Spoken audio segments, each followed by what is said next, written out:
The Game Commission, recently I've been running into a cliche, and that cliche is that we're not just responsible for deer, but for 465 other species of birds and mammals in the state.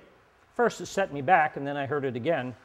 Something sounded fishy, so I wanted to see what those birds and mammals were that were being impacted by high deer population. So I listed here all the taxonomic groupings of birds in Pennsylvania and in mammals in the state. There are about 400 species of birds. And so I wanted to see which one of those groupings of birds would be adversely impacted by a high deer population, and conversely, which ones then would benefit by the reduced population, which is going on right now. Deer versus loons, grebes, pelicans, and their allies. No impact there. Deer versus waterfowl, ducks and geese. Nope. Deer versus raptors, vultures, hawks, and owls. None. Deer versus upland game birds. Turkey. Turkey requires big woods. Grouse. I'll give you grouse. Quail. Not really. Pheasants. Farm bird. Woodcock. Moist lands bird. I think not. Deer versus herons, cranes, shorebirds, and gulls. No impact of deer on them.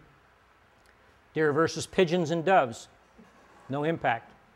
Deer versus woodpeckers. Woodpeckers is a big forest, old tree bird. Deer versus the perching birds, the songbirds. Flycatchers, larks, swallows, jays, crows, chickadees, titmice, nuthatches, creepers, wrens, robins, blue jays, starlings, vireos, warblers, redstarts, sparrows, mockingbirds, catbirds, thrashers, cowbirds, orioles, tanagers, grosbeak, finches, towhees, ovenbirds, and peewees. The ovenbird is a ground nester, and it likes dense habitat. I'll give you an ovenbird. Wood peewee, same thing, and there are likely a few other birds, songbirds here, that would benefit by the reduced deer population. So from the almost 400 species of birds in Pennsylvania, which Audubon is looking, and the Game Commission, to benefit from the reduced deer herd, so far we've got grouse, ovenbirds, and peewees. Now let's look at the mammals. The groups of mammals: deer versus possums, skunks, raccoons, weasels, porcupines, and fishers. No. Deer versus small mammals, rodents, the shrews, moles, bats, voles, mice, and wood rats. Nope. Deer versus woodchucks, chipmunks, squirrels, muskrats, beavers. Nah. Deer versus foxes, coyotes, and bobcats. Nope. Deer versus cottontail rabbits, snowshoe hares. Cottontails, questionable, probably not. Snowshoe hares, yeah, I'll give you snowshoes. Deer versus elk. Snowshoes, they require a lot of underbrush, and in some areas, like in the Poconos, they are primarily in swamps, but I'll give them the benefit of the doubt and say that snowshoes, we got to give them something, okay? Deer versus elk, no. Deer versus bear, no. So what we have from the list of 465 species of birds and mammals, the cliche that the Game Commission was using, the reason we reduced the deer herd is grouse, ovenbirds, wood peewees, and snowshoes. I then looked at the wildflowers. I found in a DC in our file a study that showed which wildflowers are now returning in some numbers. Here they are. You can see it's not a very big list right now.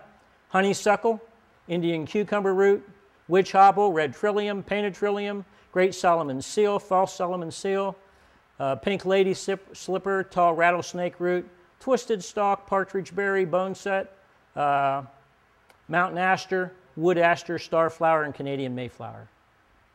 Okay? We've reduced the deer herd for that. In essence, then, the conclusion is, and this is not a silly exercise, this is science. The deer herd has been decimated in sacrifice for snowshoes, grouse, ovenbirds, and wood peewees, redback salamanders, trilliums, and pink lady slippers. I'd like to read for you two closing statements that I had.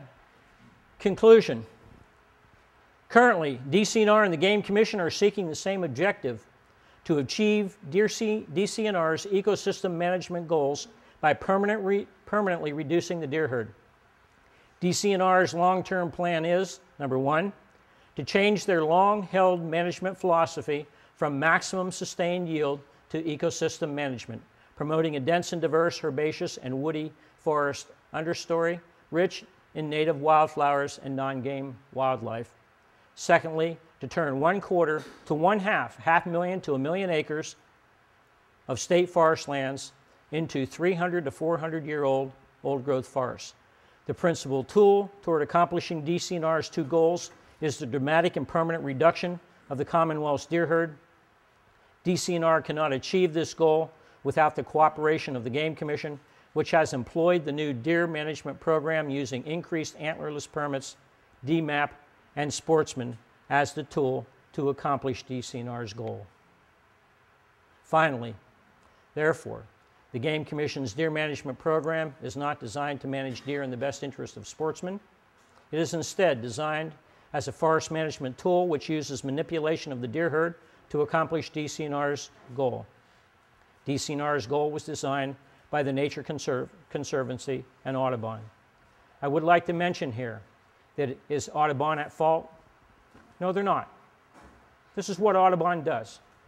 They were simply very successful this time at co-opting some members of DCNR and a handful of people in the Game Commission.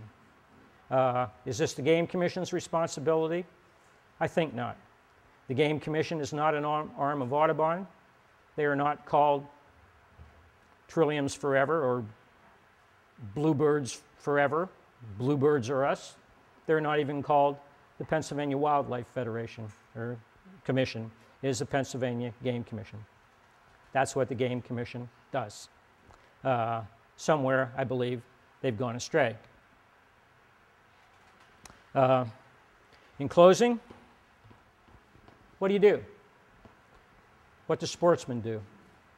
Well, if you agree with a handful of people in Audubon, the Nature Conservancy, DCNR, and the Game Commission, that you want the ecosystem management plan, that you don't want deer, then you do nothing. If, however, you feel you've been defrauded, the Game Commission is not operating in your best interest, if you want deer instead of pink lady slippers and trillium and ovenbirds, then you need to contact your representatives, your state senators. You need to tell them that you know exactly what is going on. You need to ask them for their help. You need to contact the Board of Commissioners, tell them you know what's going on. They've already started a process. You really need at this point, I believe, to compliment them and to tell them they are on the right track, but they need to do much more at this time. Why am I telling you all this? I was raised in a hunting family. I spent many days afield with my dad, my brother, my grandfather. Because I'm a wildlife biologist who knows what's going on, and because you, sportsmen, the general public, deserve to be told the truth. So, I thank you very much.